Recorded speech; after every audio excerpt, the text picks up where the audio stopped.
அறத்தின் வழி நின்று வழிபடுத்த இனத்திற்கான ஒரு ஊடகம் வள்ளுவம். சப்ஸ்கிரைப் செய்து உறுதுணையாகுங்கள். பொருளாதாரம் கொடுத்து பெருந்துணையாகுங்கள். வள்ளுவம் நேயர்களுக்கு வணக்கம். அரசியல் பேசு நிகழ்ச்சிக்கு உங்களை வரவேற்பதில் மகிழ்ச்சி. என்று நம்மோடு இணைந்திருக்கிறார் மூத்த பத்திரிகையாளர் திரு கோட்டீஸ்வரன் அவர்கள். சார் வணக்கம். சார் வணக்கம். நேயர்களுக்கு அன்பு வணக்கம். எப்படி இருக்கீங்க சார்? சார், விஜய் முதல்வராக வந்து சட்டமன்றத்தில் 2வது நாளாக உரையாற்றி கொண்டிருக்கிறார். எதிர்க்கட்சி தலைவர் உதயநிதி அவர்கள் சொல்லியிருக்காரு, விஜய் அவர்கள் முதல்வர் அவர்கள் தலைவர்களை சந்தித்தது ஒரு நாகரிக அரசியல் என்றால் அந்த நாகரிக அரசியல் சட்டமன்றத்திலும் தொடர வேண்டும் என்று சொல்லியிருக்கிறார். இந்த நாகரிக அரசியல் சட்டமன்றத்தில் தொடருமா என்ற ஒரு கேள்வி இயல்பாக எழுது. எப்படி பார்க்குறீங்க இதெல்லாம்? சட்டமன்றத்தில் நாகரிக அரசியல் தொடரணும்னா அறிஞர் அண்ணா, காமராஜர், ராஜாஜி அது போன்ற தலைவர்கள்லாம் வரணும். அவங்களாம் இல்லை. அதனால் ஏதோ ஒரு நாள் 2 நாள் தொடர்ந்துச்சுன்னா அதை பார்த்து சந்தோஷப்படுற ஆள் தான் நான். அதனால் அது வந்து தொடர்ந்தா சந்தோஷம். கோரிக்கை வச்சிருக்கிறார் உதயநிதி ஸ்டாலின். எப்படி போகுதுன்னு பார்ப்போம். ஆட்சி அதிகாரம் அதுதான் மையமான ஒரு பொருளாக இன்றைக்கி இருக்குது. கம்யூனிஸ்ட் தோழர்கள் நாங்கள் வந்து வெளியிலேருந்து சப்போர்ட் பண்ணுறோம், ஆனால் கூட்டணிக்குள்ளே வரலன்ட்டாங்க. ஆனால் அதிமுகவில் ஒரு பெரிய பிரிவு வந்து நாங்கள் சப்போர்ட் பண்ணுறோன்ட்டாங்க. ஆனால் வரக்கூடிய தகவல்லாம் பார்த்தா அமைச்சர் பதவிக்காக சப்போர்ட் பண்ணுற மாதிரி தெரியுது. இதெல்லாம் நாகரிகமான அரசியலா, இது நல்ல அரசியலா அப்படின்றது நாட்டு மக்கள் பார்த்து அவங்கவுங்க முடிவு பண்ணிக்க வேண்டியதான். இதில் எனக்குன்னு பெரிய கருத்து இல்லை. அவங்க நாகரிகமாக பண்ணுறாங்களோ நல்ல அரசியல் பண்ணுறாங்களோ, மக்களுக்கு உண்டான அரசியல் அவங்க பண்ணணுன்றது தான் என்னோட பார்வை. ஓகே. என்னோட முழு ஒரு பத்திரிகையாளராக நான் எதிர்பார்ப்பது அரசுக்கிட்ட மக்களுக்கு ஒரு சில விஷயங்கள்லாம் விஜய் வாக்குறுதி கொடுத்துருக்கிறாரு. முதல்வர் வந்து அதெல்லாம் செய்யணும் அப்படின்றது தான் என்னோட எதிர்பார்ப்பு. மற்றபடி யாரு கூடனா யாருன்னா சேர்ந்துக்கங்க, எப்படின்னா போங்க, எக்கடு கட்டுனா போங்கன்ற மாதிரி தான். ஏன்னா நிரந்தர எதிரியும் இல்லை, நிரந்தர நண்பரும் இல்லைன்னு அரசியல் அதுதான் நடக்குது. பேர் தான் விஜய் முதல்வர், ஆனால் பார்த்தா நிறைய அதிமுக எம்எல்ஏக்கள்லாம் அமைச்சர்கள் ஆக போகிறாங்கன்ற மாதிரி சொல்கிறாங்க. இது அதிமுக தலைமை ஜெயிச்சு அதிமுகவில் இருக்கிறவங்க அமைச்சரானா அது சிறப்பு. தாவேக்கா ஜெயிச்சு தாவேக்காவில் இருக்கிறவங்க அமைச்சர்களானா அது சிறப்பு. திமுக ஜெயிச்சு திமுகவில் இருக்கிறவங்கலாம் அமைச்சரானா அது சிறப்பு. தாவேக்கா ஜெயிக்குது, திமுகவில் இருக்கிற கூட்டணி கட்சிகள்லாம் போகுது. அதேமாரி அதிமுகவில் இருக்கிற எம்எல்ஏக்கள்லாம் போய் அமைச்சர்கள் ஆகுறாங்க. விசிகா கூட அதிகமாக என்ன நிலைப்பாடு எடுப்பாங்கன்றது தெரியல. இன்னும் ஒரு சிலர் கூட அமைச்சரவையில் வருவாங்கன்னு நினைக்கிறேன். இதுக்கு தான் சொல்கிறது, முதல்ல கூட்டணி வைங்கன்னு. இப்போ தேர்தலுக்கு பிந்தைய ஒரு கூட்டணி ஒன்று நடக்குது.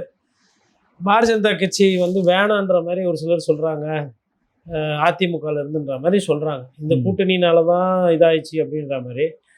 ஆனால் எதிர்வினை என்னன்னா, இல்லை அமைச்சர் பதவிக்காக தான் இவங்க வந்து இப்போ கூட்டணி வேணான்னு ஓடுறாங்க அப்படின்ற மாதிரி போகுது. பார்க்கணும் இது எப்படி போகுதுன்னு பார்க்கணும். ஓகே. நாகரிக அரசியல் இருக்காதுன்றது என்னோட புரிதல். ஓகே சார், இதில் என்னன்னா சபாநாயகரை தேர்வு பண்ணியிருக்காங்க. முதல்வர் அவர்கள் ஒரு குட்டி ஸ்டோரி அதில் சொல்லியிருந்தாரு, நீங்கள் பார்த்துருப்பீங்க. அது மட்டும் இல்லாமல் எதிர்க்கட்சி தலைவரும் சபாநாயகரை பெருசாக பேசியிருந்தார். ஒருமனதாக சபாநாயகர், துணை சபாநாயகர் தேர்வு செய்யப்பட்டிருக்காங்க. எப்படி எடுத்துக்கலாங்க? குட்டி ஸ்டோரி, குட்டீஸ்க்கு ஸ்டோரி சொல்லி தான் இங்கே வந்து நிற்கிது. திருப்பியும் மறுபடியும் குட்டி ஸ்டோரி. சரி, ரைட்டு, ஸ்டோரி சொல்கிறது அவருக்கு பிடிக்கும். அவர் ஸ்டோரி கதை கேட்டு நடித்து இன்றைக்கி வந்திருக்கிறாரு. அதனால் சரி, நம்ம எதை நினைக்கிறோமோ நமக்கு எது உறுதுணையாக வருதோ அதை சரி திருப்பி செய்யணும்னு சொல்லி ஜாக்மா சொல்லுவார். நம்ம ஆண்ட் ஃபவுண்டேஷன் தலைவர், சைனாவில் ஒரு மிகப்பெரிய பொருளாதாரத்துக்கு சொந்தக்காரர். அப்புறம் அடையாளம் எல்லாம் போயிட்டார். அவர் என்ன சொல்லுவார்னா, சிறு வயதில் கடினமாக உழைக்கணும், அதுக்கப்புறம் ஸ்மார்ட் ஒர்க் பண்ணணும், அதுக்கப்புறம் எது உங்களுக்கு நல்லா வருதோ அதையே திரும்ப செய்யுங்க, அதுக்கப்புறம் நீங்கள் பெரிய ஆளானதுக்கப்புறம் மற்றவங்களுக்கு அதை சொல்லி கொடுங்கன்ற மாதிரி அவரோட கருத்து. இப்போ விஜய் அவர்களை பொறுத்தவரையிலும் கிட்டத்தட்ட அவருக்கு கதை கேட்பது, கதை சொல்வது நல்லா வருது, அந்த குட்டீஸ்க்கு கதை சொல்கிறது நல்லா வருது, அதை இன்றைக்கி செய்கிறாரு. அதனால் அதில் வந்து ஒன்றும் பெரிய கருத்து வேறுபாடு இல்லை. இன்றைக்கி தான் முதல் நாள். பட் சபாநாயகர் வந்து ஒரு நல்ல தேர்வு. சபாநாயகர் ஜேசிடி பிரபாகர் என்பது ஒரு நல்ல தேர்வு. அரசியல் முதிர்ச்சி உடையவர். ஓரளவுக்கு இல்லை, அரசியலில் வந்து நல்ல பேர் சம்பாதிக்க ஓரளவு இல்லை, கெட்ட பேர் பெருசாக கிடையாது அவருக்கு. ஊழல் குற்றச்சாட்டு இருக்குது. அப்புறமா வந்து தேர்தல் நேரத்தில் போய் யாரு கூடயும் போய் சேர்ந்தது கிடையாது ஜேசிடி பிரபாகர். ஒரு அந்த நிலைப்பாடை பார்த்தீங்கன்னா கொஞ்சம் முன்கூட்டியே எடுப்பார். இப்போது ஜேசிடி பிரபாகர் அதிமுகவில் இருக்கிறதுக்கும் ஒரு நாளைக்கு 2 நாளைக்கு முன்னாடி அதிமுகவில் வந்து போய் தாவேக்காவில் சேர்ந்தவங்களும், ஒரு நாள் 2 நாளைக்கு முன்னாடி மாற்றுக் கட்சியிலேருந்து தாவேக்காவுக்கு சேர்ந்தவங்களுக்கும் வித்தியாசம் இருக்குது. இப்போ எனக்கு சீட்டு கிடைக்கல, என் கட்சியில் போனி ஆகலைன்னும் போது போகிறது வேற, முன்கூட்டியே ஒரு விஷயத்தை முடிவு பண்ணிட்டு அதை நம்பி போகிறதுன்றது வேற. அப்போ அந்த மாதிரி ஒரு அரசியலுக்கு சொந்தக்காரர் ஜேசிடி. ஐயா ஓபிஎஸ்ஸை நம்பி பல வருடங்கள் வேஸ்ட்டாக போச்சு. அதுக்கப்புறமா வந்து அம்மையார் ஜெயலலிதா இறந்ததுனால அவருக்கு வந்து ஒரு பெரிய வாய்ப்பு, சென்னையினுடைய மேயர் ஆகிற வாய்ப்பு போயிடுச்சு.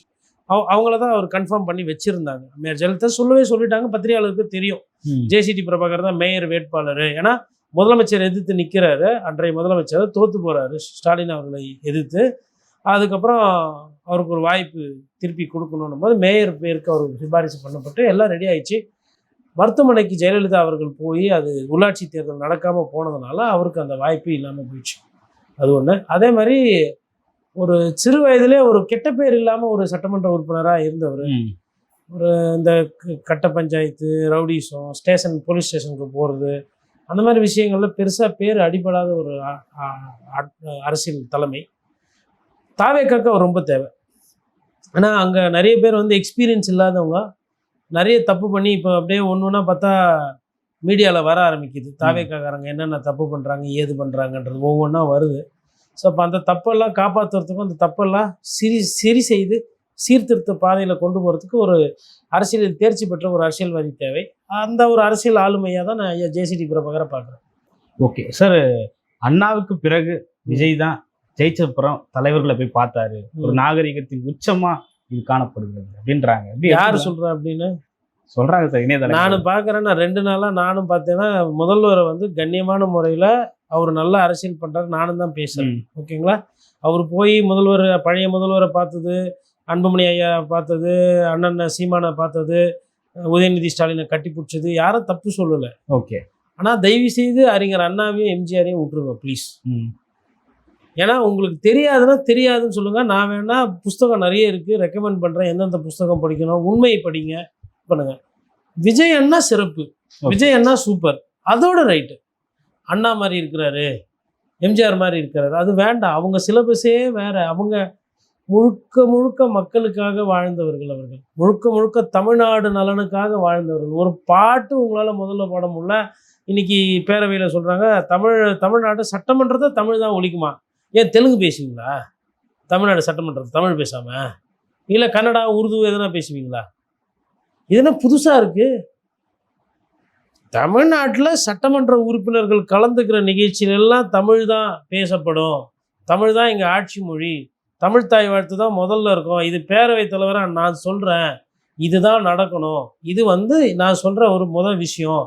இதற்கு உண்டான நடவடிக்கைகளை பேரவை மூலமா எடுக்கப்படும்னா சூப்பர். இதே நான் சொல்கிறேன்னா, ஐயா ஜேசிடி பிரபாகர் சட்டம் படித்தவர், அவருக்கு தெரியும்.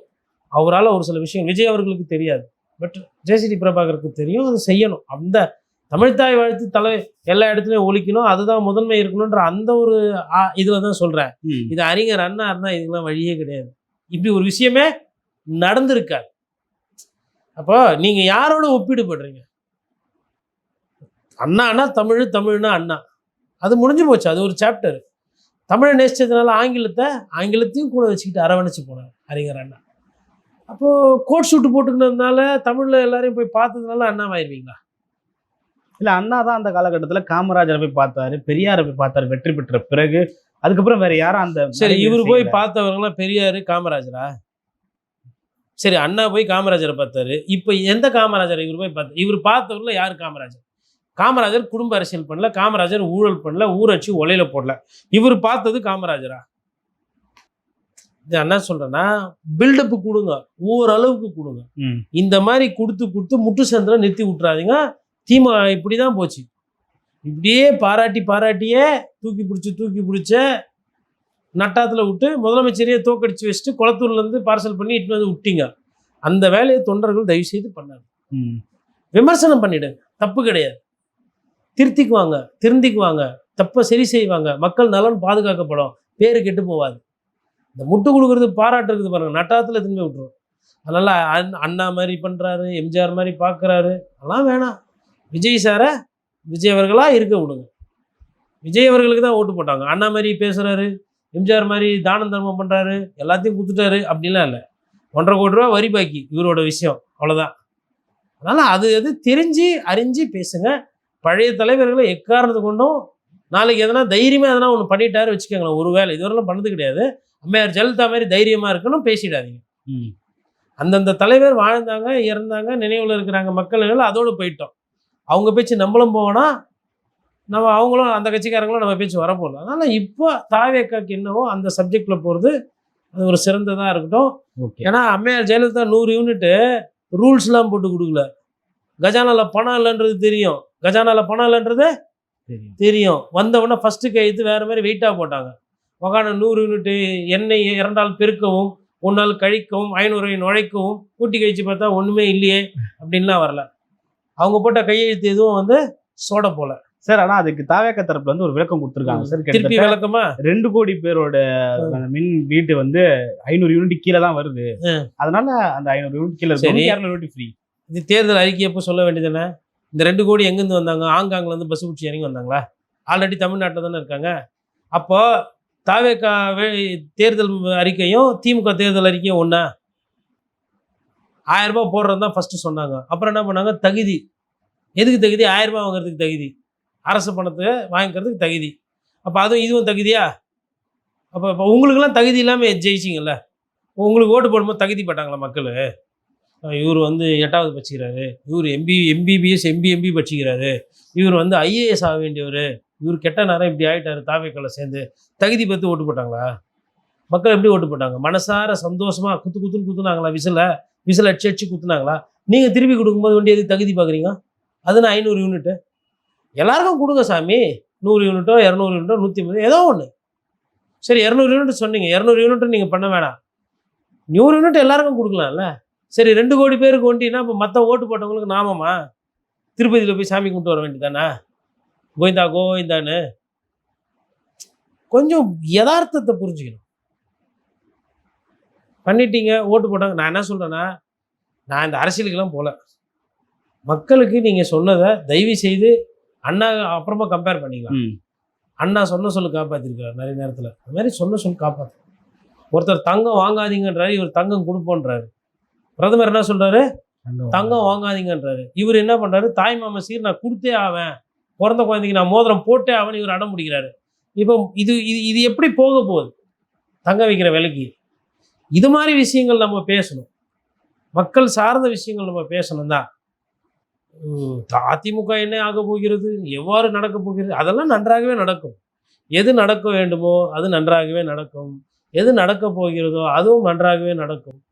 சார் இன்னும் மக்களுக்கு அந்த நல்லது நடக்குதான்னு தான் கேட்குறேன். ஓகே. இன்னும் ஆட்சிக்கு வந்து 48 மணி நேரம், ஒரு 2 நாள் 3 நாள் கூட ஆகல. இதுக்குள்ள நம்ம அந்த வாக்குறுதிகளை பற்றி விமர்சனம் பண்ண வேண்டிய அவசியம். நான் விமர்சனம் பண்ணல, நான் கேட்குறேன். நான் செய்ய மாட்டாருன்னு சொன்னேன்னா, இல்லை அவர் வந்து ஏமாத்திட்டு போயிடுவாருன்னு சொன்னேன்னா, அவர் செய்வார்.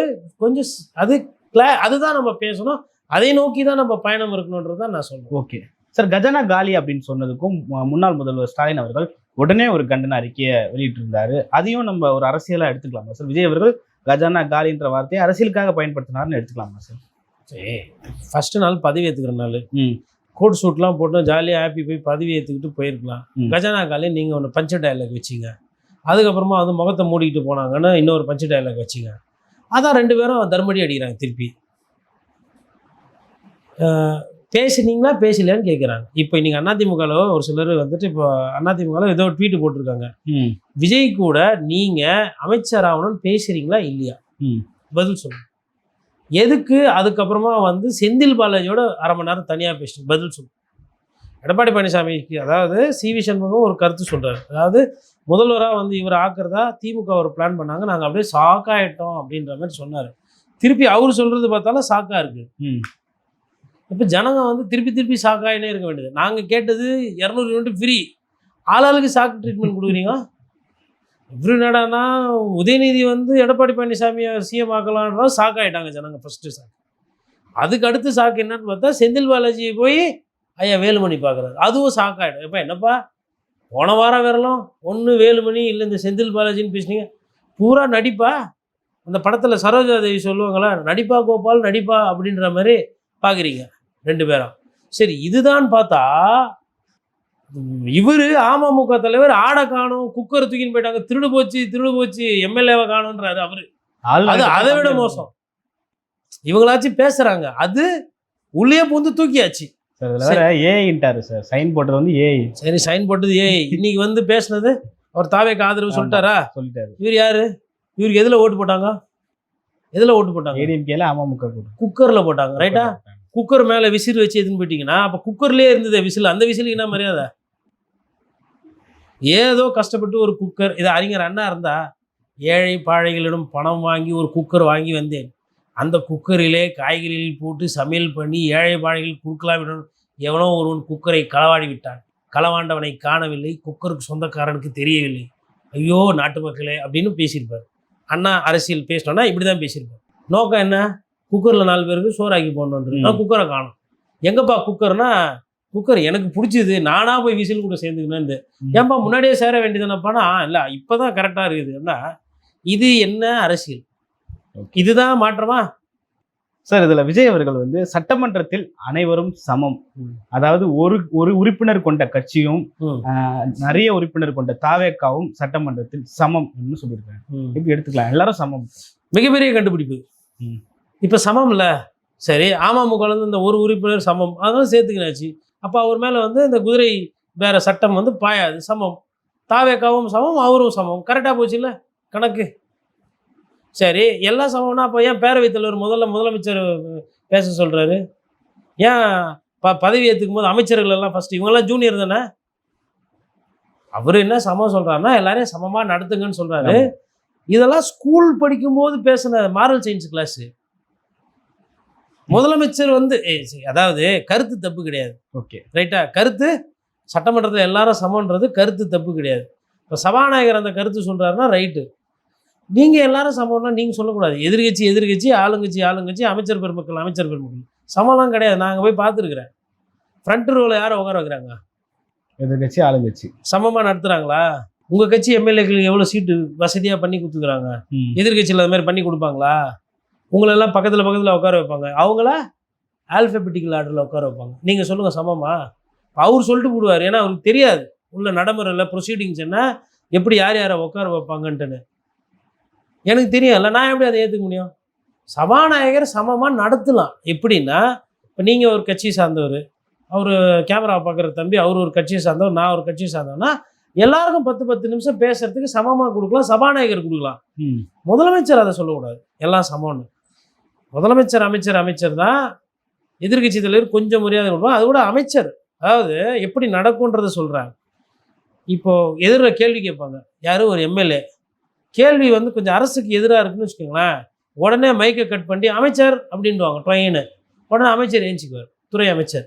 அவர் ஒரு விளக்கம் ஒரு முட்டு எல்லாம் கொடுப்பாரு. கொடுத்த உடனே இந்த எதிர்கட்சியில் இருக்கிறாங்களா, இல்லைங்க பதில் சொல்லுங்க, அமைச்சர் பதில் சொல்லிட்டாரு, குறிப்பிடக்கூடாது உட்காருங்க அப்படின்னு சொல்லி டைம் கட் பண்ணாங்க. எல்லா கட்சி காலத்துலையும் எல்லா ஆட்சியிலையும் இருக்குது. அதுதான் இப்போ நடக்கும், அதான் நடந்துக்கிட்டு இருக்குது. ஓகே சார், முதல்வர் விஜய் அவர்கள் காலையில் ஒரு அதிரடியான ஒரு உத்தரவு எடுத்திருக்காரு. அதாவது 700க்கும் மேற்பட்ட மது கடைகளை வந்து மூட சொல்லி ஒரு உத்தரவு போட்டிருக்காரு. கல்லூரிகளுக்கு, பள்ளிகளுக்கு, அப்புறமா கோயில்களுக்கு அருகில் இருக்கிற அந்த மதுக்கடைகளை மூடணும்னு சொல்லிட்டு ஒரு உத்தரவு கொடுத்துருக்காரு. எப்படி பார்க்கலாம்? இதை நல்ல விஷயமா எடுத்துக்கலாமா? 100% நல்ல விஷயம். மதுவால் பாதிக்கப்பட்டு நாசமாக போகிற குடும்பத்தில் இருக்கிறவங்களோட சார்பாக அவங்களுக்கு இது ஒரு சின்ன சந்தோஷமான செய்தி, அவ்வளோதான். மேபி குடிப்பழக்கத்தை குறைக்க முடியுமான்னு தெரியல. இது வந்து அதே மாதிரி அந்த கடைகள் வீடு பக்கத்தில் ஒரு கடை மூடிச்சுன்னா, இப்போ இந்த கடையை திருப்பி திறக்க மாட்டாங்கல்ல அப்படின்னு அந்த இடத்துல இருக்கிறவங்க சந்தோஷப்படுவாங்க. அவங்க சார்பாக விஜய் சாருக்கு ஒரு நெஞ்சார்ந்த நன்றி. இன்னும் கடைகளை குறைக்கணும். மதுக்கடைகள் வந்து ஏதோ பாடசாலை மாதிரி, லைப்ரரி மாதிரி ஊருக்கு திறந்து வச்சுக்கிறாங்க. இவ்வளோ மதுக்கடைகள் வேணாம்.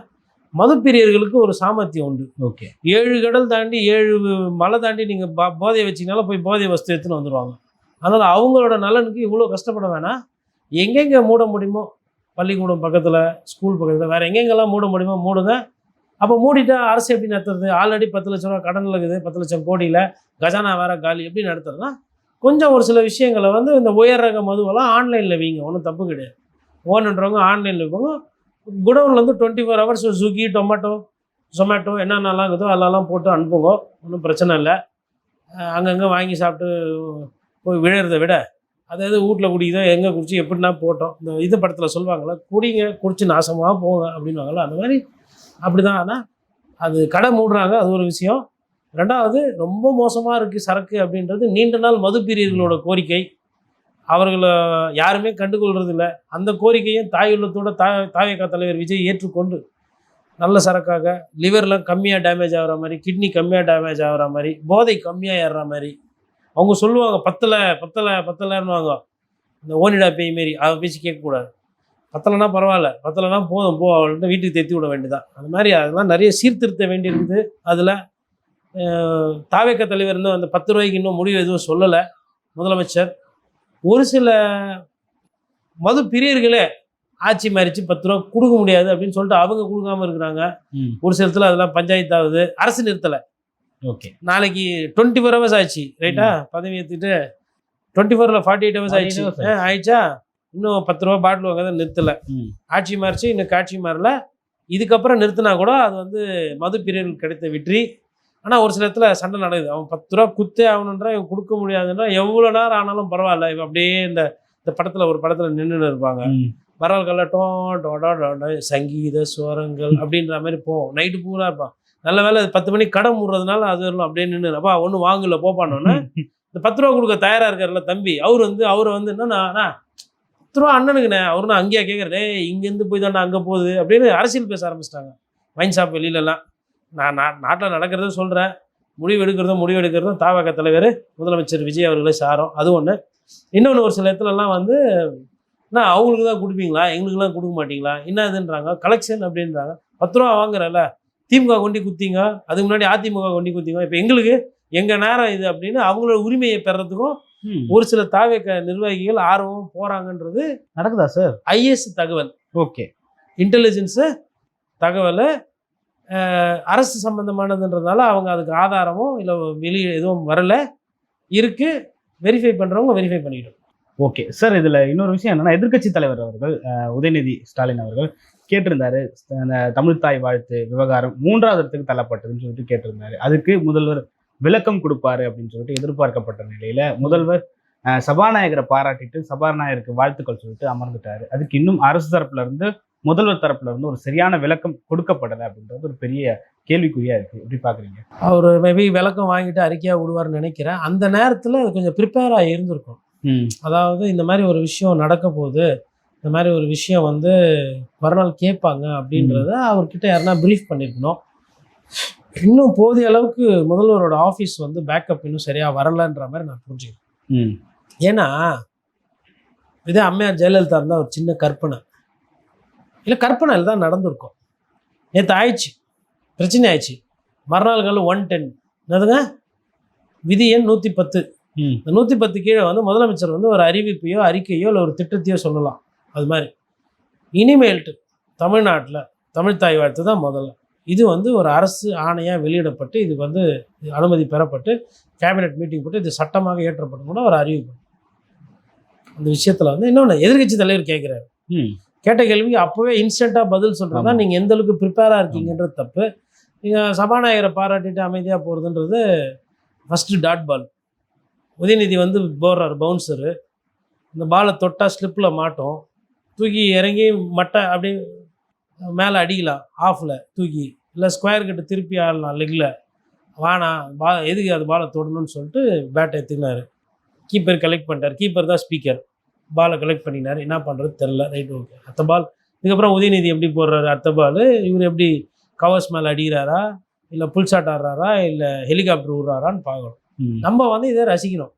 பத்திரிகையாளராக இந்த அரசியலை வந்து நம்ம யார் அரசியல் பண்ணாலும் அது அரசியலை ரசிக்கிறது நம்மளோட வேலை. ஓகே, அதில் இருக்கிற நிறை குறை சொல்ல போகிறோம். இவர் ஒரு சில நிறைய நிறைகள் இருக்குங்க இந்த 2 நாள். அது ஒன்று, அதாவது இந்த சாராய கடை 700 மூடுறதுலாம் வந்து நல்ல கொள்கை முடிவு, 100% சரி, அதெல்லாம் மாற்று கருத்து கிடையாது.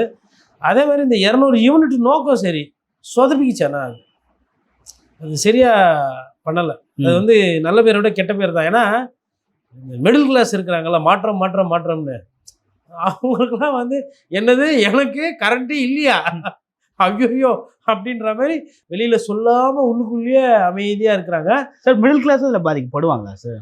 ஆமாம், மிடில் கிளாஸ் தானே கரண்ட் பில் அதிகமாக கட்டுறது. பணக்காரங்களுக்கு எந்த பில்லு ஜாஸ்தியானதும் அதை பற்றி கவலை கிடையாது. சார், இதில் இன்னொன்று என்னன்னா, ஒரு மாதிரி ஒரு தடவை எடுக்கப்படும் சொன்னது 2 மாசமாவே தொடருதா அப்படின்ற ஒரு சந்தேகம்லாம் இருக்கு.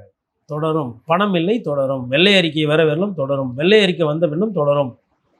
எடுத்தங்கவுத்தன் பண்ண முடியாதுங்க. அந்த முதல்வன் படத்தில் சொல்லுவாங்கல்ல, 4 கால் என் கால் கிடையாது. விஜய் சார் நிலமே முதல்வனில் ரகுவரன் சொல்கிற கதை தான். அப்படி பார்த்தா ஒரு கால் தான் விஜய் கால், மற்றதெல்லாம் ஆமாம் ஒரு கூட்டணி கால். இன்னொன்று அதிமுக ஒரு காலை கேட்குது, வந்தவங்க 2 ஆகி போச்சு.